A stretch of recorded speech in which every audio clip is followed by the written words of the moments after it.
বন্ধুসকল, ঋতুৰাজ গায়কোৱাড়ে এটা অভাৰত অবিশ্বাস্য 7টা ছয়েৰে নিজৰ নাম ইতিহাসত স্থান দখল কৰিলেও এজন খেলুৱৈ অভাৰত সৰ্বাধিক ছয়ৰ অভিলেখৰ পৰা আঁতৰি আছে। বন্ধুসকল, ভিডিঅ'টো আগবঢ়াৰ আগতে আপোনালোকক এটি ৰিকুৱেষ্ট কৰিব বিচাৰোঁ, আপোনালোক যদি চেনেলটোত প্ৰথমবাৰ আহিছে তেন্তে হ'লে ভিডিঅ'টো এটা লাইক কৰি দিব আৰু এনেধৰণৰ ভিডিঅ' চাই থাকিবলৈ চেনেলটো ছাবস্ক্ৰাইব কৰিব।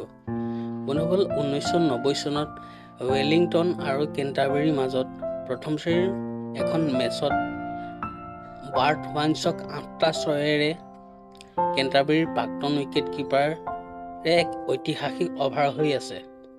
কেণ্টাৰবেৰীয়ে সেই অভাৰত ৱাইনছৰ পৰা 77 ৰান সংগ্ৰহ কৰিছিল। বলাৰগৰাকীয়ে 17টা ন' বলকে ধৰি 22টা বল কৰিছিল। ইমান দীঘলীয়া অভাৰৰ 5টাহে সঠিক বল আছিল। এতিয়ালৈকে 4জন খেলুৱৈহে এটা অভাৰত 6টা ছয় কৰা এই কৃতিত্ব অৰ্জন কৰিছে। দক্ষিণ আফ্ৰিকাৰ হালচেল গিবছে এই অবিশ্বাস্য কৃতিত্ব অৰ্জন কৰা প্ৰথমগৰাকী খেলুৱৈ। 2007 চনত টি20 বিশ্বকাপৰ ইংলেণ্ডৰ বিৰুদ্ধে ভাৰতৰ যুৱৰাজ সিঙে এই কৃতিত্ব অৰ্জন কৰিছিল। পিছত ৱেষ্ট ইণ্ডিজৰ হৈ কিৰণ পোলাৰ্ডে এই কৃতিত্ব অৰ্জন কৰাৰ বিপৰীতে আমেৰিকাৰ জাকশ্বৰণ মালহোত্ৰাই এটা অভাৰত 6টা ছয় কৰে।